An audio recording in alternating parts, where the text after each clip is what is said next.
അയ്യേ, നിങ്ങൾ എന്നെ കോഴിക്കോട് കടപ്പുറത്ത് പോയാ? എന്തിനാണ് പോയെന്നറിയോ? അള്ളാഹു നിലനിൽക്കാൻ തൗഫീഖ് നൽകുമാറാകട്ടെ. അള്ളാഹു തൗഫീഖ് നൽകുമാറാകട്ടെ. കാര്യങ്ങളൊക്കെ പിടികിട്ടി കാണുമല്ലോ. NRC ഒക്കെ അറിയാമല്ലോ, CAA അറിയാമല്ലോ. ഇല്ല, അറിഞ്ഞൂടെ? ഇന്ത്യ രാജ്യത്തിന്റെ ആത്മാവാണ്, ഇന്ത്യ രാജ്യത്തിന്റെ സോളാണ് അതിന്റെ സെക്യുലറിസം എന്ന് പറയുന്ന മതനിരപേക്ഷത, മതേതരത്വം എന്ന് പറയുന്നത്. ലോകത്ത് ഒരു രാജ്യത്തിന് അവകാശപ്പെടാൻ പറ്റാത്ത മനോഹരമാകുന്ന ആശയം. അതിന്റെ പ്രിയാമ്പിൽ ഇങ്ങനെ എഴുതി വെച്ചിട്ട് we are the Indian people, Indian people രേഖപ്പെടുത്തി വെച്ചിട്ടുണ്ട്. ഇന്ത്യ രാജ്യം സോവറിജിയൻ, പരമാധികാര രാഷ്ട്രമാണ്. എന്നിട്ട് സോഷ്യലിസ്റ്റ് രാജ്യമാണ്, സെക്യുലർ മതനിരപേക്ഷത രാജ്യമാണ്, ഡെമോക്രാറ്റിക് ജനാധിപത്യ രാജ്യമാണ്. എന്നിട്ട് രേഖപ്പെടുത്തിയിട്ടുണ്ട് റിപ്പബ്ലിക്, ഭരണഘടനയുള്ള സ്വന്തം ഭരണഘടനയുള്ള രാജ്യമാണ്. അങ്ങനെ 5 ഗുണങ്ങളാ രാജ്യത്തിന് എതിരിക്കണേ. രാജ്യത്തുള്ള പൗരത്വം എന്ന് പറയുന്നത് ജനിക്കുന്ന കുട്ടി, ഇന്ത്യയിൽ ജനിക്കുന്നവന് പൗരത്വമുണ്ട്. അല്ലെങ്കിൽ മാതാപിതാക്കൾ ആരെങ്കിലും ഇന്ത്യക്കാരായാൽ അവന് പൗരത്വമുണ്ട്. അല്ലെങ്കിൽ 12 വർഷത്തെക്കാലം ഇവിടെ ജീവിച്ചാൽ അവന് പൗരത്വമുണ്ട്. അപ്പൊ ആ രീതിയിലാണ് പറഞ്ഞിരിക്കുന്നത്. അത് സന്ദർഭോചിതമായി സൂചിപ്പിച്ചതാണ്.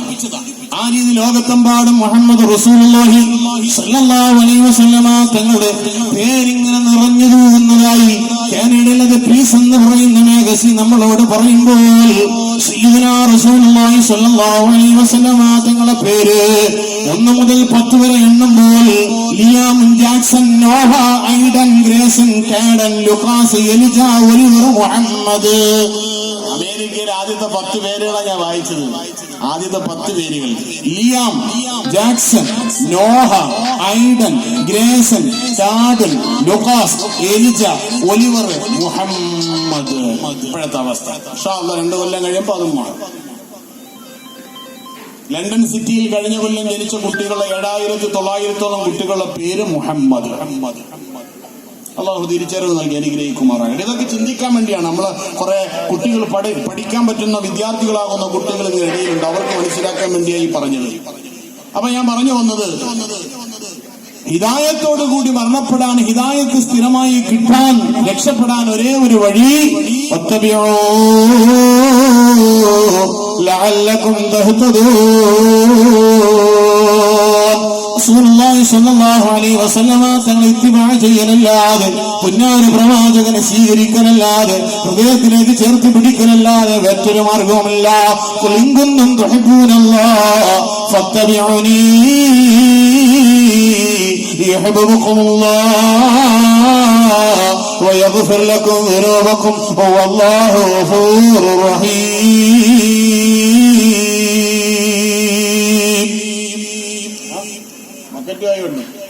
അപ്പൊ എന്തെങ്കിലും കൊടുക്കല്ലേ? എല്ലാരും കൊടുക്കുമല്ലോ. അള്ളാഹു സ്വീകരിക്കുമാറാകട്ടെ, കബൂലാക്കുമാറാകട്ടെ. ഈ പരിപാടിയിൽ എന്തെങ്കിലും മിച്ചം വന്നു കഴിഞ്ഞാൽ ദാറുൽ ഹുദയുടെ സഹസ്ഥാപനമായ ഹിദായത്തുൽ ഇസ്ലാം ദഅവാ കോളേജ്, കോവളത്തുള്ള അല്ലേ, നമ്മളെ നാട്ടിലെ കോളേജിലേക്കാണ്. കോവളത്തുള്ള കോളേജ് അതിഗംഭീരമായ കോളേജാണ്. ഞാൻ അവിടെ പോയി കണ്ടിട്ടുണ്ട്. എന്റെ പ്രിയപ്പെട്ട ഒരു ബന്ധുവിന്റെ മകൻ അവിടെ പഠിച്ചിട്ടുണ്ട്. ഇപ്പൊ പുള്ളിക്കാരൻ ഇപ്പൊ ചെമ്മാടുണ്ട് അതിന്റെ പൂർത്തീകരണത്തിന് വേണ്ടി. അള്ളാഹു എല്ലാ കുഞ്ഞുങ്ങളും സ്വീകരിക്കുമാറാകട്ടെ. ആ കുഞ്ഞുങ്ങളുടെ മനോഹരമായ ശബ്ദത്തിലുള്ള ഈരടികളാണ് നമ്മൾ നേരത്തെ കേട്ടത്. അതുകൊണ്ട് അള്ളാഹുവിന്റെ ദീനിന്റെ ഇസ്തിഖാമത്തിന് വേണ്ടി പരിശ്രമിക്കുന്നവരുടെ പരിശ്രമത്തിൽ അള്ളാഹു കബൂലാക്കട്ടെ, സ്വീകരിക്കുമാറാകട്ടെ. അള്ളാഹു എല്ലാ സദഖകളെയും കബൂലാക്കുമാറാകട്ടെ. മിച്ചമല്ല മൊത്തം, ഇവിടെ മിച്ചം ഇല്ല, മൊത്തവും കൊടുക്കാൻ തീരുമാനിച്ചു. എവിടത്തേക്കായാലും നോക്കണ്ട, അവിടത്തേക്ക് നോക്കിയാൽ മതി. അള്ളാഹു കബൂലാക്കട്ടെ. അതുകൊണ്ട് ഒരാൾ പോലും ഒന്നും പാഴാക്കരുത്. ബഷീർക്ക് ഇവിടത്തെ പരിപാടി ഏറ്റെടുക്കുന്ന തോന്നുന്നു. അതുകൊണ്ടാ പറഞ്ഞില്ല. അപ്പൊ 1-2 പറയരുത്, കാര്യമായിട്ട് കൊടുത്തേക്കണം. അള്ളാഹു സ്വീകരിക്കട്ടെ, അള്ളാഹു കബൂലാക്കട്ടെ. സദഖയുടെ മഹത്വമൊന്നും മലബാറുകാരെ പറഞ്ഞ് പഠിപ്പിക്കേണ്ടില്ല. നിങ്ങൾ ഒഴുകിയ സമ്പത്താണ് ഇതെല്ലാം നിലനിൽക്കണം. നിങ്ങൾ കൊടുത്തത് മാത്രമേ ഉള്ളൂ. ഇവിടെ നിന്നൊക്കെ ഒഴുകി എല്ലായിടത്തും എത്തിയത്. ഇവിടെ നിന്നാണ് ദീൻ അങ്ങോട്ടും ഇങ്ങോട്ടൊക്കെ സഞ്ചരിച്ചിരിക്കുന്നത്. അതുകൊണ്ട് ദീനിനെ സ്നേഹിക്കുകയും ഇഷ്ടപ്പെടുകയും അതിന്റെ അനുയായികളായി നിലനിൽക്കുകയും ചെയ്യുന്ന ഈ മനോഹരമാകുന്ന ആ ദാനധർമ്മത്തിന്റെ അടിത്തറ അള്ളാഹു ഒരിക്കലും നിർത്തലാക്കാതെ നിലനിന്ന് കൊണ്ടുപോകാൻ തൗഫീഖ് നൽകുമാറാകട്ടെ. അപ്പൊ ഞാൻ പറഞ്ഞു വന്നത് റസൂലുള്ളാഹി സ്വല്ലല്ലാഹു അലൈഹി വസല്ലമ തങ്ങളെ അള്ളാഹുവിന്റെ ഇഷ്ടം കിട്ടാൻ പ്രവാചകൻ സ്വല്ലല്ലാഹു അലൈഹി വസല്ലമ തങ്ങളെ ഇത്തിബാ ചെയ്യലാണ്, സ്വീകരിക്കലാണ്, പിൻപറ്റലാണ്. ഈ ഇത്തിബാ എന്ന് പറയുമ്പോൾ അതിൽ മഹബത്തുണ്ട്, അളമത്തുണ്ട്, ഇത്താഅത്തുണ്ട്. ഇത് മൂന്നും കൂടെ ചേർന്നാലാണ് ഇത്തിബാ എന്ന് പറയുന്നത്. പ്രവാചകനോട് അടങ്ങാത്ത സ്നേഹമുണ്ടാകണം, പ്രവാചകനോട് അടങ്ങാത്ത സ്നേഹമുണ്ടാകണം, പ്രവാചകനോട് അടങ്ങാത്ത ആദരവുണ്ടാകണം, പ്രവാചകനെ അനുസരിക്കാനും പറ്റണം. ഇത് മൂന്നും കൂടി ചേരുമ്പോഴാണ് സമ്പൂർണമായി തീരുക. പ്രവാചകൻ ആരൊക്കെ എതിർത്തിട്ടുണ്ടോ അവർക്കെല്ലാം അവസാനം ഒന്നുകിൽ നാശം സംഭവിച്ചിട്ടുണ്ട്, അല്ലെങ്കിൽ പ്രവാചകനെ അംഗീകരിക്കേണ്ടി വന്നിട്ടുണ്ട്. ഒരു മനുഷ്യൻ, ജർമ്മനിയിലെ മനുഷ്യൻ, യഹൂദനായ മനുഷ്യൻ പ്രവാചകനെ കുറിച്ച് മോശമായി രേഖപ്പെടുത്തുകയാണ്. അദ്ദേഹത്തിന്റെ പേജുകളിൽ, പത്രത്താളുകളിൽ, എഡിറ്റോറിയം പേജുകളിൽ, ലേഖനങ്ങളിൽ, പുസ്തകങ്ങളിൽ, നോവലുകളിൽ, അങ്ങനെ എഴുതാൻ കിട്ടുന്ന എല്ലാ മേഖലകളും രേഖപ്പെടുത്തുകയാണ്. പ്രവാചകനെ കുറിച്ച് മോശമായി, വിശുദ്ധ ഖുർആനെ മോശമായി, വിശുദ്ധ ദീനിനെ മോശമായി രേഖപ്പെടുത്തുകയാണ്. സുബ്ഹാനല്ലാഹ്. അങ്ങനെ രേഖപ്പെടുത്തി വർഷങ്ങൾ കഴിഞ്ഞുപോയി അറേബ്യൻ രാജ്യങ്ങൾ സന്ദർശിക്കാനുള്ളതായ ഭാഗ്യം ലഭിക്കുന്നു. ഈജിപ്ത് സന്ദർശിക്കുകയാണ്, സൗദി അറേബ്യയുടെ പ്രദേശങ്ങൾ സന്ദർശിക്കുകയാണ്. അങ്ങനെ ഗൾഫ് രാജ്യങ്ങൾ ഓരോന്നോരോന്ന് സന്ദർശിച്ചു പോകുമ്പോൾ പുന്നാര പ്രവാചകൻ മുഹമ്മദ് മുസ്തഫ സല്ലല്ലാഹു അലൈഹി വസല്ലമ തങ്ങളുടെ ജീവിത ചരിത്രത്തിന്റെ ഇതളുകൾ അദ്ദേഹം തുടച്ചു മനസ്സിലാക്കുകയാണ്. പുന്നാര ഹബീബായ പ്രവാചകൻ സല്ലല്ലാഹു അലൈഹി വസല്ലമ തങ്ങളുടെ മഹത്വം തിരിച്ചറിയുകയാണ്. അങ്ങനെ നാട്ടിലേക്ക് മടങ്ങിപ്പോയി ഉറങ്ങുന്ന വേളയിൽ ആ മനുഷ്യൻ ഒരു സ്വപ്നം കാണുന്നു. ആ സ്വപ്നത്തിൽ എന്താണ് കണ്ടത്? തീവണ്ടിയിലൂടെ പോകുന്ന യാത്രക്കിടയിൽ താൻ സഞ്ചരിക്കുന്ന തീവണ്ടി ഒരു ചതുപ്പ് നിലത്തിലേക്ക് വീഴുകയാണ്. തന്റെ ഭോഗിയാണ് അതിലാഴ്ന്നു വെക്കൊണ്ടിരിക്കുന്നത്. അദ്ദേഹം നിലവിളിക്കുന്നു, രക്ഷപ്പെടുത്തണേ എന്ന്. അങ്ങനെ മുഖമതാ താഴ്ന്നുപോയി അവസാനം കൈകൾ മാത്രം അവശേഷിക്കുന്നതായ സമയത്ത് ഒന്തിപ്പൊങ്ങി താഴ്ന്നും പൊങ്ങിയും നിൽക്കുന്ന നേരത്തതാ ഒട്ടകപ്പുറത്ത് അറബി വേഷം ധരിച്ചുകൊണ്ട് മുഖം മറച്ചുകൊണ്ട് ഒരാള് കടന്നു വരുന്നു. കൈകൾ നീട്ടുകയാണ്. ആ നീട്ടിയ കരങ്ങളിലേക്ക് ഞാൻ പിടിക്കുകയാണ്, എന്നെ വലിച്ചു പുറത്തേക്ക് ഇടുകയാണ്. അങ്ങനെ രക്ഷപ്പെട്ടുവെന്ന് ആശ്വാസത്തിലായിട്ടിരിക്കുമ്പോൾ പെട്ടെന്ന് ഉറക്കത്തിൽ നിന്ന് ഞാൻ എഴുന്നേൽക്കുകയാണ്. ഉറക്കത്തിൽ നിന്ന് എഴുന്നേറ്റ് ചിന്തിക്കുന്നു, ആരാണ് വന്നത്? ജർമ്മനിയിൽ മരുഭൂമിയില്ല, ജർമ്മനിയിൽ ഒട്ടകമില്ല, ജർമ്മനിയിൽ അറബി വേഷം ധരിച്ച മനുഷ്യരേ ഇല്ല. പിന്നെ ആരാണ് ഒട്ടകപ്പുറത്ത് വന്നത്? അത് ഏത് മരുഭൂമിയിലാണ് വന്നത്? ഏത് മനുഷ്യനാണ് വന്നത്? അങ്ങനെ ചിന്തകൾ ഇങ്ങനെ കൂടിക്കൂടി പോയി. അവസാനം പരിശുദ്ധമായ പ്രവാചകനോടുള്ള സ്നേഹം വരികയാണ്. ഒരു സുപ്രഭാതത്തിൽ അദ്ദേഹം വിളിച്ചു പറഞ്ഞു, അശ്ഹദു അല്ലാ ഇലാഹ ഇല്ലല്ലാഹ് വ അന്ന മുഹമ്മദർ റസൂലുള്ളാഹ്.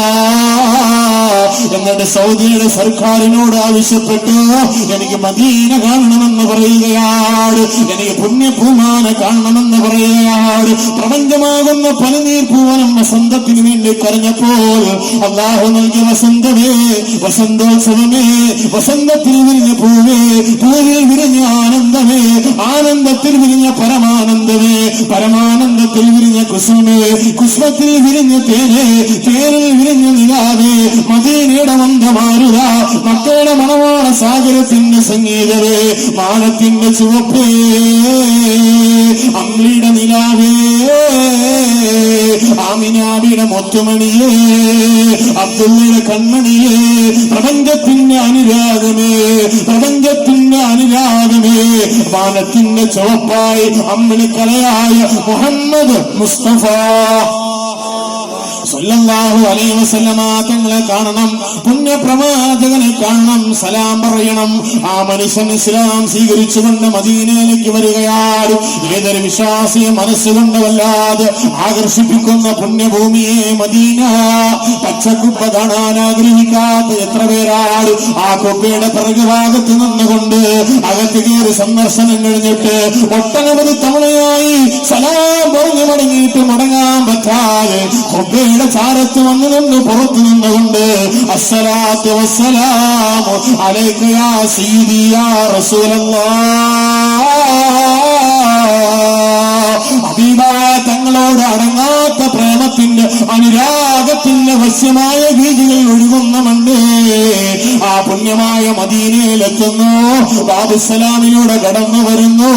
ഹാദിഹി റൗളത്തുൻ മിൻ റിയാദിൽ ജന്നയിലേക്ക് ചെല്ലുന്നു. ആ വെള്ളപ്പരവതാനി പച്ചകലർന്ന വെള്ളപ്പരവതാനി വിരിക്കപ്പെട്ടതിലേക്ക് കടന്നു വന്നിട്ട് അവിടെ നിന്ന് നിസ്കരിച്ചുകൊണ്ട് പുറത്തു വരികയാണ്. മെല്ലെ നടന്നു വന്ന് ഹബീബായ തങ്ങളെ കാണാൻ പറ്റുന്ന ദൂരത്തിന്റെ ഭാഗത്ത് വന്നിട്ട് നിന്ന് അസ്സലാത്തു വസ്സലാമു അലൈക യാ സീദി യാ റസൂലല്ലാഹ് ഹബീബായ തങ്ങളോട് സലാം പറയുമ്പോ ഈ മനുഷ്യൻ ചുണ്ടുകൾ വിതുമ്പിയിട്ട് പറയുന്നു, ജർമ്മനിയെ സ്വപ്നത്തിൽ കണ്ടത് ആരെയാ? ജർമ്മനിയിലെ സ്വപ്നത്തിൽ ഞാൻ കണ്ട രക്ഷകൻ ആരാ? താഴ്ന്നു പോകുന്ന ചതുപ്പ് നിലത്തു നിന്നും എന്നെ രക്ഷപ്പെടുത്തിയ അറബി വേഷധാരി ആരാ? ഒട്ടകപ്പുറത്ത് വന്ന മഹാമനുഷ്യ ആരാ? ഇത് പുണ്യപ്രവാചകൻ മുഹമ്മദ് മുസ്തഫ തന്നെയാണ് സല്ലല്ലാഹു അലൈഹി വസല്ലം. അദ്ദേഹം എഴുതിയൊരു ബുക്കുണ്ട്, ദ റോഡ് ടു മക്ക, മക്കയിലേക്കുള്ള പാത. മുഹമ്മദ് അസദ് എന്നാണ് അദ്ദേഹത്തിന്റെ പേര്. അദ്ദേഹം ഇസ്ലാമിലേക്ക് വരാൻ കടന്ന് അദ്ദേഹം പ്രവാചകന് വളരെ മോശമായി എഴുതിയിരുന്ന മനുഷ്യനാണ്. നമ്മളെ കേരളത്തിൽ ഇപ്പോഴും പലരും ഉണ്ടല്ലോ, അവിടെ നിന്ന് ഇവിടെ നിന്നൊക്കെ ഓരോ ശേരികൾ. പ്രവാചകൻ സല്ലല്ലാഹു അലൈഹി വസല്ലമ തങ്ങളെ സ്നേഹിക്കാൻ പറ്റാത്ത ഏതെങ്കിലും സ്ത്രീകളുണ്ട്, ഇഷ്ടപ്പെടാൻ പറ്റാത്ത? പ്രവാചകൻ നേടിക്കൊടുത്ത സ്വാതന്ത്ര്യത്തിനേക്കാളും വേറെ ഏത് സ്വാതന്ത്ര്യമായി ലോകത്ത് കൊടുത്തിട്ടുള്ളത്? 50 വർഷക്കാലം മുമ്പ് ഇവിടുത്തെ കേരളത്തിലുള്ള ഇന്ത്യയിലുള്ള സ്ത്രീകൾക്ക് മാറുമറയ്ക്കാനുള്ളതായ അധികാരമില്ലായിരുന്നു. അപ്പോഴും മലബാർ പ്രദേശത്തുള്ള മുസ്ലിമീങ്ങൾ സ്വച്ഛന്തമായി മാറുമറച്ച് ശരീരം മറച്ച് നടക്കുമായിരുന്നു. അത് ആര് നേടിക്കൊടുത്ത സ്വാതന്ത്ര്യമാണ്? മുഹമ്മദ് മുസ്തഫ. മുഹമ്മദ് റസൂലുള്ളാഹി സ്വല്ലല്ലാഹു അലൈഹി വസല്ലം നേടിക്കൊടുത്തു. പ്രവാചക കാലഘട്ടത്തിൽ ജനിക്കാൻ അവസരമില്ലാത്ത പെൺകുട്ടിയായിരുന്നു. ജനിച്ചു വീഴുന്ന പെൺകുട്ടിയാണെങ്കിൽ കുഴിച്ചുമൂടപ്പെടുമായിരുന്നു. അങ്ങനെ കുഴിച്ചുമൂടപ്പെടുന്ന കാലഘട്ടത്തിലാണ് റസൂലുള്ളാഹി സ്വല്ലല്ലാഹു അലൈഹി വസല്ലം തങ്ങൾ പറഞ്ഞത്, നിങ്ങളിൽ ആർക്കെങ്കിലും ഒരു പെൺകുഞ്ഞ് ജനിച്ചാൽ അവനോട് എന്റെ സന്തോഷ വർത്തമാനം അറിയിക്കണേ എന്ന്. ആധുനിക ഫെമിനിസ്റ്റുകൾക്ക് അത് വായിക്കാൻ അറിഞ്ഞുകൂടാ. ആധുനിക ഫെമിനിസ്റ്റുകൾക്ക് അത് തിരിച്ചറിയാനുള്ള ബോധമില്ല. നിങ്ങളിൽ ആർക്കെങ്കിലും ഒരു പെൺകുഞ്ഞ് ജനിച്ചാൽ ആ പിതാവിനോട് എന്റെ സന്തോഷ വർത്തമാനം. രണ്ടാമതും ജനിക്കുന്ന പെൺകുട്ടിയാണെങ്കിൽ ആ പിതാവിനോട് എന്റെ സന്തോഷ വർത്തമാനം. മൂന്നാമതും ആ പിതാവിന് ജനിക്കുന്ന പെൺകുട്ടിയാണെങ്കിൽ ആ പിതാവും ഞാനും നാളെ സ്വർഗത്തിൽ അടുത്തടുത്താണെന്ന് മുഹമ്മദ് മുസ്തഫ. ആൺകുട്ടികളുടെ കാര്യത്തിൽ ആരെങ്കിലും പറഞ്ഞിട്ടുണ്ടോ? പറഞ്ഞോന്ന് റസൂലുള്ളാഹി സ്വല്ലല്ലാഹു അലൈഹി വസല്ലം തങ്ങൾ പറഞ്ഞോ? പറഞ്ഞിട്ടില്ല. പെൺകുട്ടികളുടെ കാര്യത്തിലാ പറഞ്ഞ. ഖുർആനിൽ അല്ലാഹു തആല മക്കളെ കുറിച്ച് പറഞ്ഞപ്പോൾ എന്ത് പറഞ്ഞു? യഹബു ലിമൻ യശാഉ ഇനാസ എന്നാണ് പറഞ്ഞത്. ആദ്യം പെൺമക്കളെ കാര്യമാണ് അല്ലാഹു പറഞ്ഞത്. യഹബു ലിമൻ യശാഉ ഇനാസ, അല്ലാഹു ഇഷ്ടപ്പെട്ടവർക്ക് പെൺമക്കളെ കൊടുക്കുന്നു. അതുകൊണ്ട് ജലാലുദ്ദീൻ സുയൂത്തി റഹ്മത്തുള്ളാഹി ഈ ആയത്തിന്റെ വിശദീകരണത്തിൽ പറയാണ്, ഇന്ന മിൻ ബറകത്തിൻ നിസാ, ഒരു പെണ്ണിന്റെ ബർക്കത്തിൽപ്പെട്ടതാണ് ഇബ്തികാറ ഉൻസ. അവൾ ആദ്യം ജന്മം കൊടുക്കുന്ന പെൺകുട്ടിയാണെങ്കിൽ അവൾ ബർക്കത്തുള്ള പെണ്ണാണെന്ന് മഹാനായ ജലാലുദ്ദീൻ സുയൂത്തി റഹ്മത്തുള്ളാഹി തങ്ങളുടെ ഈ വ്യാഖ്യാനത്തിൽ പ്രവാചകൻ സല്ലല്ലാഹു അലൈഹി വസല്ലം തങ്ങളുടെ ഹദീസ് രേഖപ്പെടുത്തിക്കൊണ്ട് പറയുകയാണ്. മൂത്ത മോളാ അല്ലേ? മൂത്ത മോളാണ്. ഉസ്താദിന്റെ ഭാര്യ ബർക്കത്തുള്ളവരെന്നാണ് എന്റെ അർത്ഥം. എനിക്ക് മൂത്തത് മകളാണ്. ഉസ്താദ്മാർക്ക് അധികവും പെൺമക്കളാണ് കൂടുതൽ ആദ്യത്തെ, അല്ലേ? ശരിയല്ലേ? അല്ലേ? എല്ലാവരും തലയാട്ടം. ശരിയാ, അള്ളാഹു അത് ബർക്കത്താണ്. തുടച്ചോനെ ചില ഭർത്താക്കന്മാരിപ്പോഴും ബർക്കത്തില്ലാത്ത പെണ്ണിനെ കിട്ടിക്കൊണ്ടുവന്നോൾ ആദ്യം പ്രസവിച്ച ആണിനായിപ്പോലെ ഇന്ന് ശരിയാക്കണം. പെണ്ണിന്റെ സ്ഥാനം മനസ്സിലാക്കാൻ വേണ്ടിയാ റസൂലുള്ളാഹി സ്വല്ലല്ലാഹു അലൈഹി വസല്ലം തങ്ങൾ പറഞ്ഞത്, പെൺകുട്ടികളെ തഴഞ്ഞിടരുത്, പെൺകുട്ടികൾ ബർക്കത്താണ്. ആർക്കെങ്കിലും 3 പെൺമക്കളുണ്ടെങ്കിൽ, ആർക്കെങ്കിലും 3 സഹോദരിമാരുണ്ടെങ്കിൽ അവർ അഹ്സനൈഹിന്ന, അവരോട് നന്മ കാണിച്ചാൽ, വഅദ്ദബഹുന്ന, അവർക്ക് അദബ് പഠിപ്പിച്ചു കൊടുത്താൽ, കുന്നലഹു സിത്റൻ അനിന്നാർ, ആ പിതാവിന്, ആ സഹോദരന്, ആ പെൺമക്കൾ, ആ സഹോദരിമാർ നരകത്തിന്റെ മറയായി തീരുമെന്ന് മുഹമ്മദ് മുസ്തഫ. ഈ ഇസ്ലാമില് പെണ്ണിന് സ്വാതന്ത്ര്യം ഇല്ല എന്ന് പറഞ്ഞാൽ നമുക്ക് ദഹിക്കാൻ പറ്റുമോ? ഇല്ല. എന്നാലും കയറിയിരുന്ന് അങ്ങോട്ട് ജാമിദ താത്തായും ജസിലാം ആടച്ചിലൊക്കെ പറയും സ്വാതന്ത്ര്യം ഇല്ല. തിരിച്ചറിവില്ലെങ്കിൽ സ്വാതന്ത്ര്യം ഇല്ല. റസൂലുള്ളാഹി സ്വല്ലല്ലാഹു അലൈഹി വസല്ലം സ്വത്തവകാശം കൊടുത്തില്ലേ?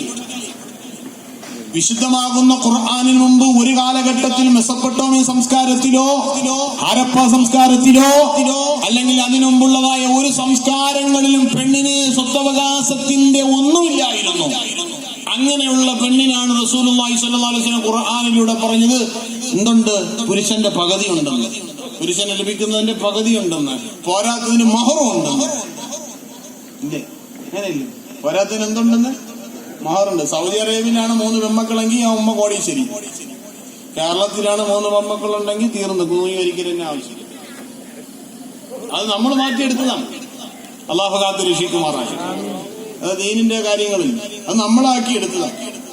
അപ്പൊ ഞാൻ പറഞ്ഞു വന്നത് റസൂലുള്ളാഹി സ്വല്ലല്ലാഹു അലൈഹി വസല്ലമ തങ്ങളെ സ്നേഹിക്കാൻ, പ്രവാചകനെ ഹൃദയത്തിലേക്ക് ചേർത്ത് പിടിക്കാൻ ആർക്കും സാധ്യമില്ലാതില്ല, എല്ലാവർക്കും സാധ്യമാണ്. നിഷ്പക്ഷമായി ചിന്തിക്കുന്നവർക്ക്, പ്രവാചകനെ അടുത്തറിയുന്നവർക്ക് പ്രവാചകനെ സ്നേഹിക്കുവാൻ വളരെ എളുപ്പമാണ്. ആമിന ബിയുടെ മുത്തുമോൻ മുഹമ്മദ് റസൂലുള്ളാഹി സ്വല്ലല്ലാഹു അലൈഹി വസല്ലമ തങ്ങളെ സ്നേഹിച്ചതുപോലെ ഈ ലോകത്ത് ആരെങ്കിലും സ്നേഹിച്ചിട്ടുണ്ടോ? നെൽസൺ മണ്ടേല കടന്നുപോയി, ശ്രീനാരായണ ഗുരു കടന്നുപോയി, മോഹൻദാസ് കരംചന്ദ് ഗാന്ധി കടന്നുപോയി, എബ്രഹാം ലിങ്കൻ കടന്നുപോയി, അയ്യപ്പൻ കടന്നുപോയി. ലോക ചരിത്രത്തിന് ഇതിഹാസ പുരുഷന്മാർ ഒരുപാട് കടന്നുപോയി.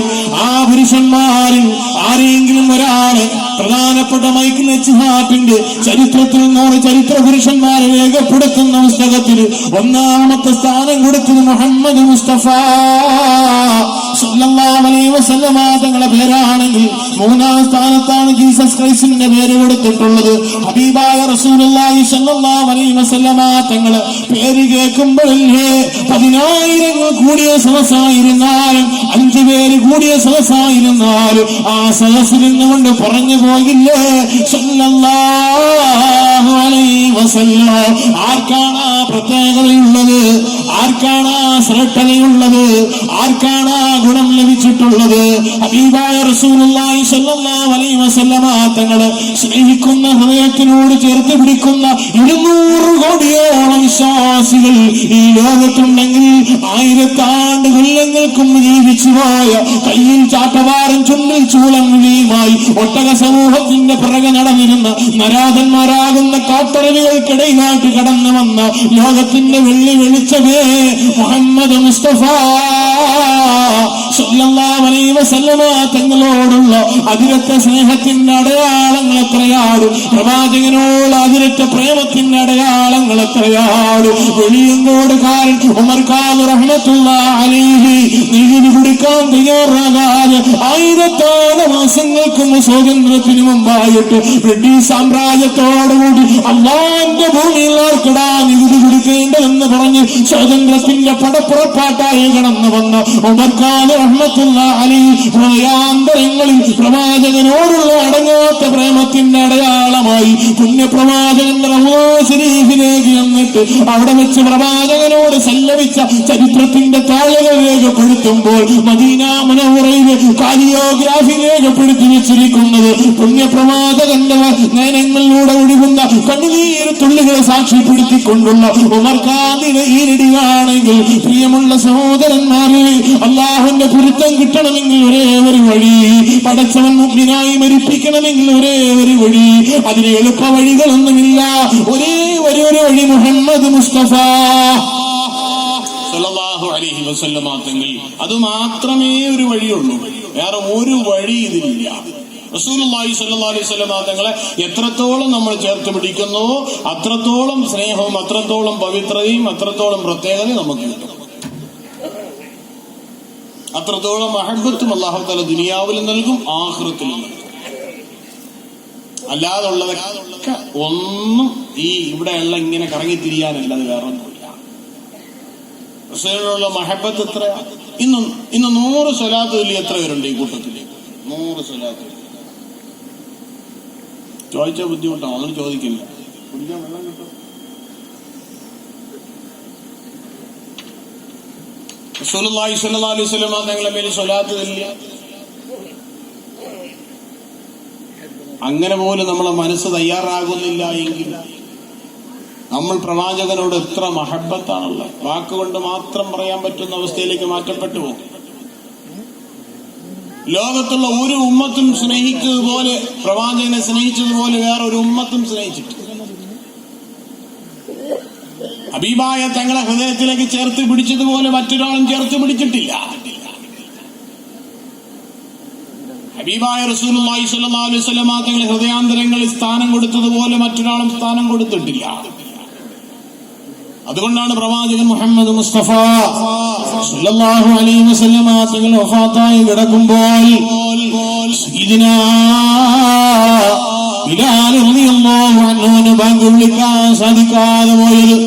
അല്ലാഹു അക്ബർ വിളിച്ചു, പക്ഷേ അശ്ഹദു അല്ലാ ഇലാഹ ഇല്ലല്ലാഹ് എന്ന വിളിനാളങ്ങൾ കഴിഞ്ഞിട്ട് വഅശ്ഹദു അന്ന മുഹമ്മദർ റസൂലുള്ളാഹ് ഐഷാബിയുടെ വീട്ടിൽ മരണപ്പെട്ട് കിടക്കുന്ന ശരീരമേ, പുണ്യ ശരീരമേ, ആ ശരീരത്തിന് സാക്ഷി നിർത്തിക്കൊണ്ട് മദീന പള്ളിയുടെ മേലാപ്പിൽ കയറിയിട്ട് കറുകറുത്ത കാപ്പിരിക്കാരനാകുന്ന ബിലാൽ റളിയല്ലാഹു അൻഹു ബാങ്ക് വിളിക്കുമ്പോൾ അശ്ഹദു അന്ന മുഹമ്മദർ റസൂലുള്ളാഹ്,